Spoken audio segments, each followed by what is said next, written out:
Richard Randall, and welcome back to the Real Estate Voice with Barb Schlinker. She is the Real Estate Voice, the weekly radio show that informs and educates you on how to buy or to sell real estate, and it does it with Barb Schlinker, the owner of Your Home Sold Guaranteed Realty. Now, Barb, most people are familiar with home loans with 20% down, but should home sellers be concerned about a buyer that makes an offer with a low down or even a zero down payment?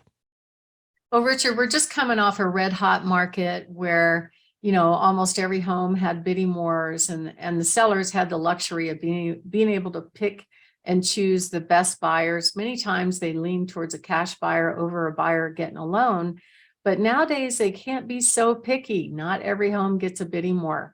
A lot of people are being very, very picky about what home they're going to buy because there's more homes available, right? And it's very, it's interesting that the lower price points are a little bit harder to sell now than the higher price points because these buyers are extremely interest rate sensitive. So you want to make sure that you set up the scenario for a win-win so that the buyer can buy your house. And the biggest fear, both for buyer and seller, is whether or not the deal is going to go through, of course, without any hitches. So the normal hitches for a sale are inspection, and we have a pre-certified pre-owned home program that kind of preempts that issue with Your Home Sold Guarantee, that we make sure that we inspect and pre-certified homes. So we know going on the market and getting a buyer that we're ready for that. As far as appraisal, that is basically an opinion of value. So most buyers getting a loan, whether it's low down payment or not, they will have to substantiate to the lender that the home is worth what the buyer agreed to pay. And if it's not, it could mean that either the deal falls apart or the seller lowers their price or the buyer comes up with the difference in cash. Most buyers don't have the difference in cash, and sometimes they just don't want to make up the difference in cash if they get an outside unbiased opinion that the home is worth less than what they're paying for it. So those are some of the typical hitches that we see. And then the buyer's loan going through is the other issue. So occasionally it does happen where for whatever reason they don't qualify. I just closed one a few weeks ago in which the buyer qualified.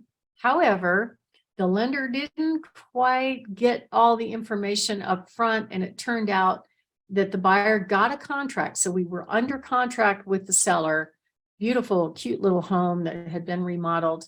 We were past inspection, past appraisal, and then we find out the buyer's start date of their employment, because they were kind of quasi self-employed, had to be a year from when they started, and they were 3 weeks shy of that. So we had to actually extend the closing out 3 weeks to get to the finish line. And that was not a happy thing for the home seller or the buyer probably, but it all worked out fine in the end.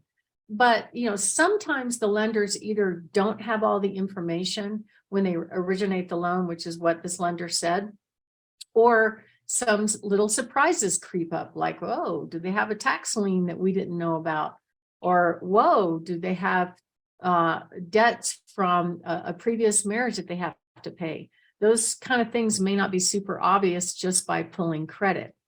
So there are different kinds of zero down financing. The VA loan is the most common one. So God bless those people that serve our country, that continue to serve and have served.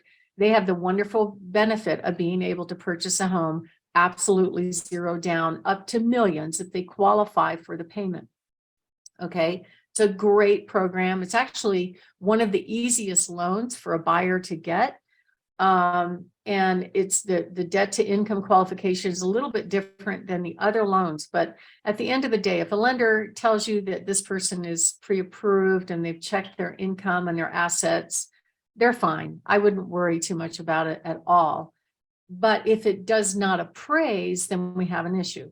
Now, fortunately, we're no longer in this super accelerating market, so we don't have to worry about appraisals as much. We can look back in 6 months and see a lot of higher values. So typically appraisal is not an issue. However, sometimes there are requests for repairs to pass appraisal. In other words, the home has to meet the loan guidelines of the loan. So VA and FHA are pretty similar. Conventional, usually they don't ask for repairs on conventional unless it's something like a safety issue. So I'll give you an example. I just closed a house down in Fountain in which, I don't know if you remember the windstorm we had a few weeks ago, Richard. Remember It that? was horrible. Yeah. I mean, there was a lot of damage from that thing. Fences Sure. and trees.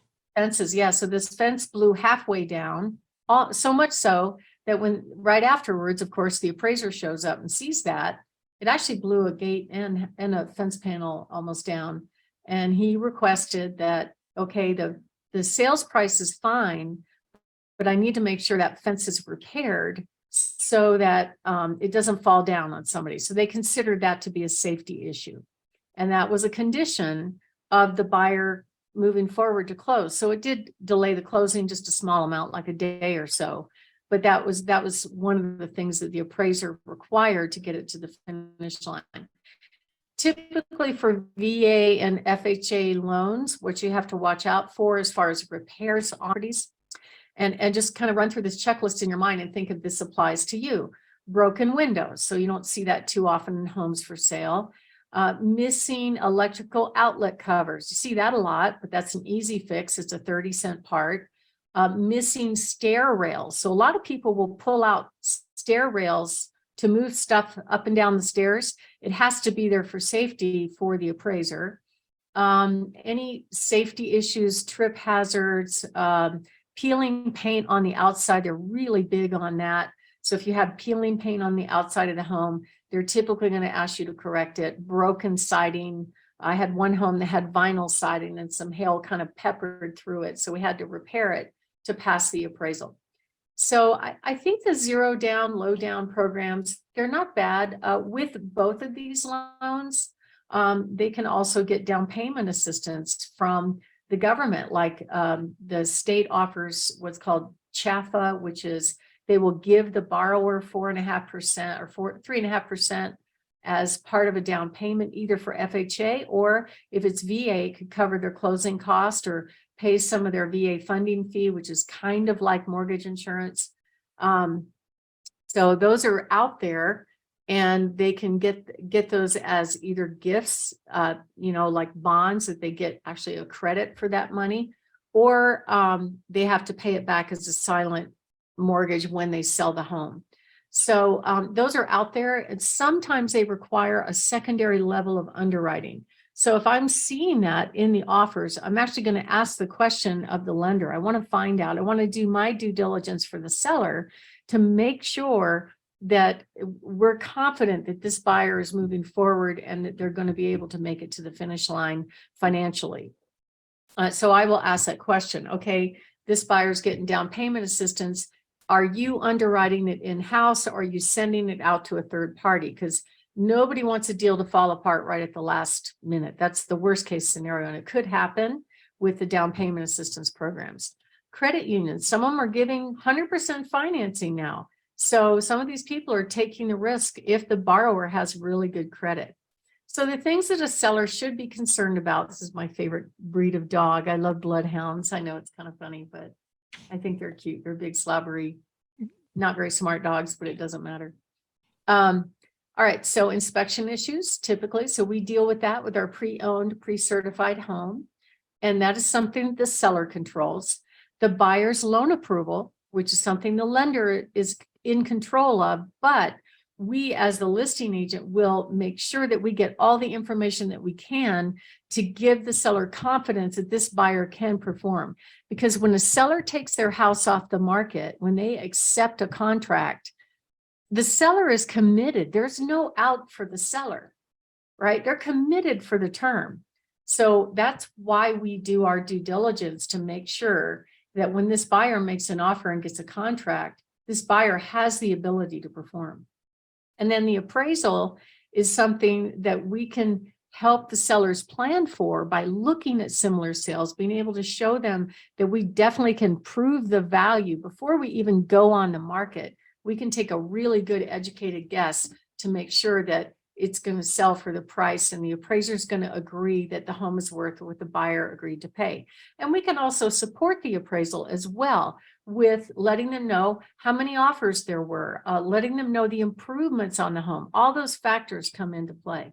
So you want to make sure that you choose an agent that knows how to prepare you for inspections, for loan approval, for appraisals. We will actually give the appraiser a copy of similar sales to kind of help them do their job, make it simpler for them. We can't really influence them, but we can help them. And then we give them a list of improvements as well. So some buyers will actually in their offer make what's called an appraisal guarantee, which says if it doesn't appraise, they're willing to make up the difference and still close. And then I mentioned the down payment assistance programs. There's also a USDA loan that's pretty much 100% financing. That's more for rural properties. So there's all these different loan programs out there. And if you hire somebody that has the experience to deal with all kinds of loan programs, so that you're not committing to a buyer without knowledge, it makes a huge difference. It makes the experience a much more pleasant and a lot less stressful. So if you are thinking of making a move, give me a call, 719-301-3900, or go to barbhasthebuyers.com. We make sure that we definitely help our sellers all through the entire process and make sure they get top dollar. Richard? You're listening to The Real Estate Voice. That's Barb Schlinker of Your Home Sold Guaranteed Realty. And if you are thinking of making a move, call Barb at 719-301-3900. Or if you work with or have a relative or a friend who's thinking about it, have them call Barb at 719-301-3900. We're going to be taking a short break. When we come back, we'll be discussing Your Home Sold Guaranteed Realty solutions for having a house to sell. Stay tuned for that.